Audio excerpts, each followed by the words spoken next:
Hello there, Homeschool Nolan here to help you navigate learning in the digital age. It's 4th of July weekend, and today I'd like to talk about why our Declaration of Independence matters more than ever.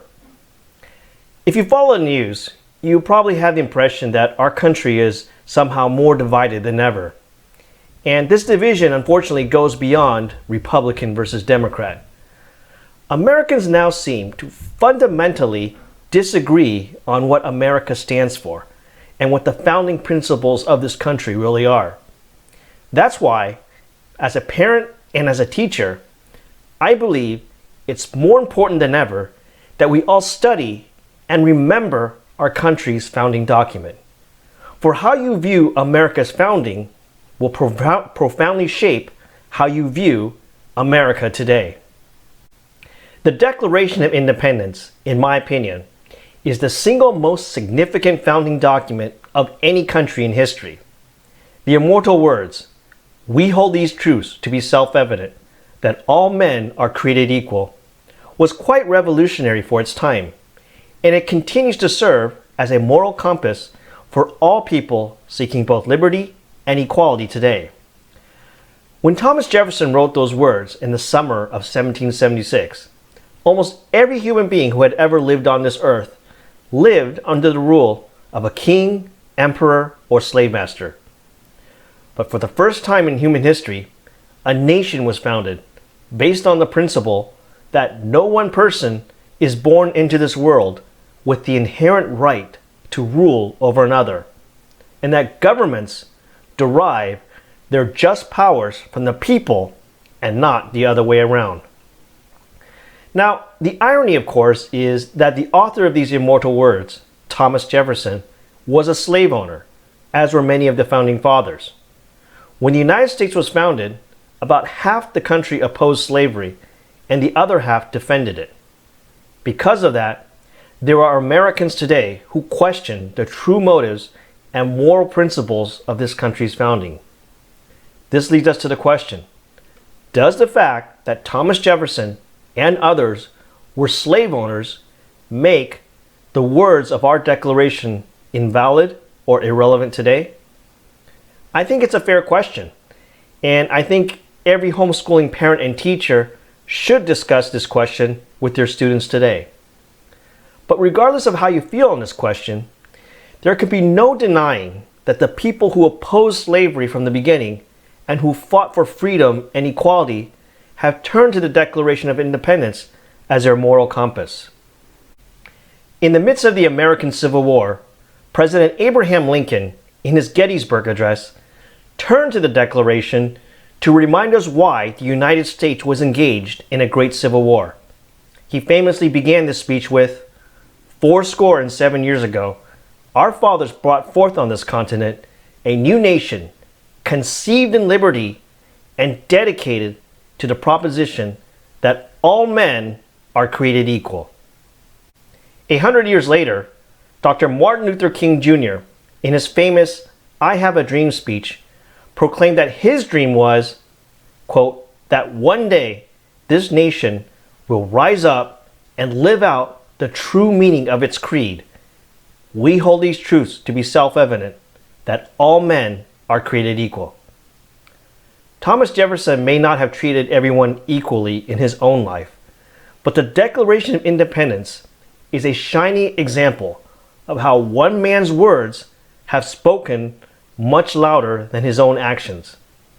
It is precisely because people believe in these words that they believe in America.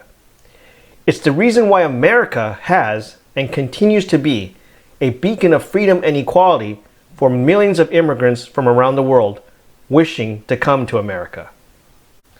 As immortal as those words are, the second part of that famous sentence is probably just as important. Quote, "that they are endowed by their Creator with certain unalienable rights, that among these are life, liberty, and the pursuit of happiness." Now, the American Revolution wasn't the only revolution that fought for people's rights. There have been many revolutions throughout history. In the last century, the two largest countries in the world, China and Russia, Both had revolutions that ostensibly were about fighting for the rights of oppressed people who had been oppressed for centuries by czars and emperors.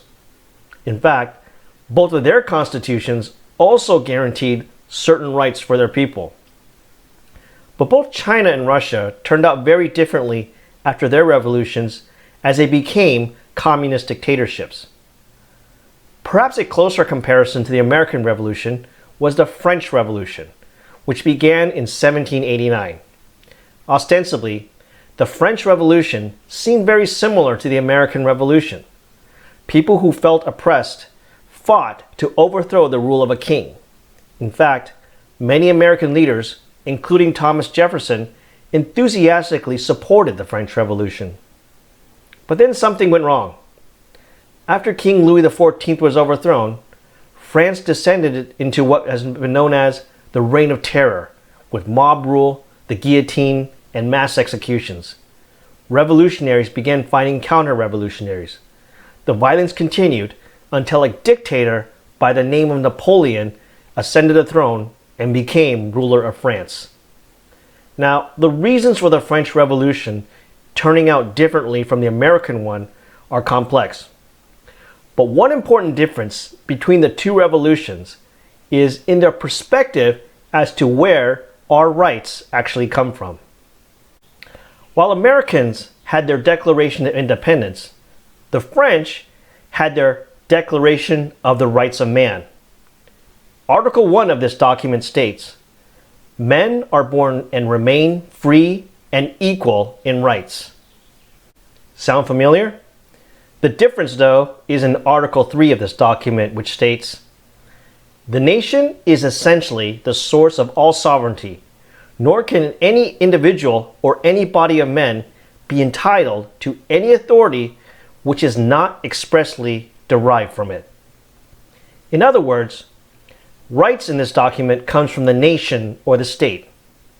But if our rights come from the state, then the state can logically then take them away, just as it happened in France and then later in Russia and China. Now contrast that to the Declaration of Independence, which declares that our rights are endowed by our Creator. Because our rights as Americans come from God, no government or state has the authority to take them away. So that's why, on this Independence Day weekend, our declaration matters more than ever. It matters because it helps us understand where our rights as Americans come from.